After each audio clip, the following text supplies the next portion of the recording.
யூடியூப்ல சாங்ஸ் கிரியேட்டரா மக்கள் மத்தியில் பிரபலமானவங்க தான் சச்சின் ஜாஸ். இவங்களோட அம்மானா ஸ்கூல் போல பாட்டு மிகப்பெரிய அளவில் ட்ரெண்ட் ஆச்சு. இந்த நிலையில் சச்சின் ஜாஸ், நான் என்னோட யூடியூப் சேனலை குயிட் பண்ண போகிறேன், யூடியூப்ல இருந்து எனக்கு பணம் தராமல் ஏமாத்திட்டாங்க அப்படின்னு சொல்லி ஒரு வீடியோ போட்டிருக்காங்க. அந்த வீடியோவில் சச்சின் ஜாஸ் என்ன சொல்லியிருக்காங்க அப்படின்னா, ஒரு வழியாக கிளம்பிட்டேன் அப்படின்னு நிறைய பேருக்கு சந்தோஷமாக இருக்கும். இதுக்கப்புறம் நான் வீடியோ போட மாட்டேன், நிஜமாவே நான் யூடியூபை குயிட் பண்ண போகிறேன். எதுக்கு இந்த முடிவு அப்படின்னா, நீங்கள் ஒரு கம்பெனியில் ஒர்க் பண்ணிட்டு இருக்கீங்க, உங்களுக்கு வர வேண்டிய அமௌண்ட் வரலை அப்படின்னா அவங்களுக்கு மெயில் பண்ணுவீங்க, இல்லைன்னா கம்ப்ளைண்ட் ரைஸ் பண்ணுவீங்க. ஆனால் இந்த யூடியூப்பில் நான் கைவிடப்பட்ட நிலையில் தான் இருக்கிறேன். யூடியூப்பில் இருந்து எனக்கு 50,000 வர வேண்டியிருக்கு, ஆனால் இன்னும் வரவே இல்லை. கிட்டத்தட்ட ஒரு 4-5 மாதம் ஆகிடுச்சு. இது யூடியூப்பில் இருந்து வர்ற மந்த்லி ரெவன்யூ கிடையாது. சமீபத்தில் யூடியூப்பில் இருந்து ஒரு கேம்பெயின் நடத்தினாங்க. அதில் நீங்கள் 6 மாதத்துக்குள்ளே 3 மணி நேரம் லைவ் கம்ப்ளீட் பண்ணியிருந்தீங்க அப்படின்னா 50,000 கிடைக்கும் அப்படின்னு சொல்லியிருந்தாங்க. நானும் 3 மணி நேரத்துக்கான லைவ் கம்ப்ளீட் பண்ணிட்டேன். இருந்தாலும் நமக்கு அந்த காசு வராது அப்படின்னு நினச்சிட்டு இருந்தேன். அப்போது எனக்கு தெரிஞ்ச ஒரு கிரியேட்டருக்கு இதே கேம்பெயினுக்கு ஃபார்ம் ஃபில் பண்ணி கொடுத்து ஹெல்ப் பண்ணினேன். ஆனால் அவங்களுக்கு அமௌண்ட் வந்துடுச்சு. ஆனால் எனக்கு கிட்டத்தட்ட 5 மாதமாக அந்த பணம் வரவே இல்லை. என் குடும்பத்தை பொறுத்த வரைக்கும் எனக்கும் பொறுப்புகள் இருக்குது. இந்த பணத்தை நம்பித்தான் நான் இருந்தேன். எனக்கு தர வேண்டிய பணத்தை யூடியூப் தரவே இல்லை. சரி, யூடியூப்பில் கம்ப்ளைண்ட் ரைஸ் பண்ணலாம் அப்படின்னு போகும்போது உங்களுக்கு என்ன பிரச்சனைன்னு சொன்னாலும் யூடியூப் உங்களுக்கு சரியான சொல்யூஷனே கொடுக்காது. ஸ்க்ரீன்ஷாட் அனுப்ப சொல்லுவாங்க, லிங்க் அனுப்ப சொல்லுவாங்க, ஆனால் சொல்யூஷன் மட்டும் சொல்லவே மாட்டாங்க. கடைசியில் ஆட்டோமேட்டட் மெசேஜை மட்டும் அனுப்பி வைப்பாங்க.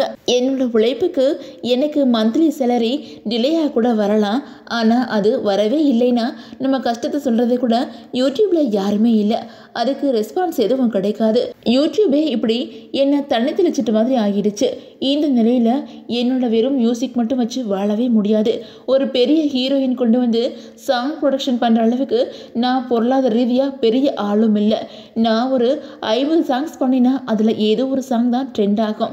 அதில் ஒன்று தான் அம்மா நான் ஸ்கூல் போல். இப்போது திரும்பவும் நான் பழைய நிலைமைக்கு வந்துட்டேன். எனக்கு பிஸ்னஸ், மார்க்கெட்டிங் இதெல்லாம் தெரியாமல் இருக்கலாம், ஆனால் மியூசிக் எனக்கு சோறு போடும் அப்படின்னு நம்பினேன். அப்படி நினச்சது தான் தப்பு. இன்னும் நான் பெஸ்ட்டாக கொடுக்கல அப்படின்னு தான் தோணுது. நல்ல பாட்டு கொடுத்தா ஓடாது, கெட்ட வார்த்தையில் சாங் கம்போஸ் பண்ணினா மட்டும் போகும். ஒரு கட்டத்துக்கு மேலே மியூசிஷியன்லேருந்து 18+ கண்டென்ட் கிரியேட்டடாக ஆகிடுவேணும் அப்படின்னு பயமாக போயிடுச்சு. இப்போ வர வீடியோஸ் எல்லாமே வேறு மாதிரி இருக்குது. அஜித் சார் முடியை பிடிச்சி இழுக்கிறது, விஜி சித்துவை போட்டு அடிக்கிறது கேட்டால் இதைத்தான் பார்க்குறாங்க அப்படின்னு சொல்கிறாங்க. எனக்கு இந்த மாதிரி கேவலமான இடத்துல இருக்க பிடிக்கல. யூடியூப்பில் இவ்வளோ கஷ்டப்பட்டு இருக்கிறதுக்கு மீடியாவில் போகணும் அப்படின்னா ஆடிஷனில் போய் செலக்ட் ஆகி முன்னேறிடலாம். இப்போது எல்லாமே மசாலா கண்டென்ட்டாக தான் எதிர்பார்க்குறோம். எல்லாருமே ரொம்ப மாறிட்டோம், என்னையும் சேர்த்து தான் சொல்கிறேன். இப்படி இருக்கும்போது சோற்று கூட வழி இருக்காது. அதனால நான் யூடியூபை குயிட் பண்ணலாம் அப்படின்னு முடிவெடுத்திருக்கேன். உங்கள்கிட்ட ஒரு வேண்டுகோள், இந்த வீடியோ பார்க்குற நீங்கள் யாராச்சும் ஒரு மேனேஜராகவோ அல்லது ஒரு கம்பெனியில் ஒர்க் பண்ணுறவங்களாகவோ இருந்தால், நான் ஒரு MBA graduate, HR and finance முடிச்சிருக்கிறேன். உங்கள் கம்பெனியில் ஜாப் வேகன்சி இருந்தால் தயவு செஞ்சு எனக்கு மெயில் பண்ணுங்கள். என்னோட இன்ஸ்டா ஐடியிலையும் சொல்லுங்கள். யூடியூப்புக்கு ஒரு கோடி கும்பிடு போட்டு கிளம்புறேன். இனிமேல் சச்சின் ஜாஸோட சாங்ஸை நிறைய பேர் மிஸ் பண்ணுவீங்க அப்படின்னு நினைக்கிறேன். உங்கள் எல்லாட்டையும் சாரி கேட்டுக்கிறேன். முடிஞ்ச வரை சாங்ஸ் அப்லோட் பண்ணுறேன். யூடியூப்பை விட்டு போனாலும் எப்பவும் என்னோட மியூசிக்கை விட்டு போகவே மாட்டேன் அப்படின்னு சொல்லிட்டு அந்த வீடியோவில் சச்சின் ஜாஸ் ரொம்பவே எமோஷ்னலாக பேசியிருக்கிறாங்க.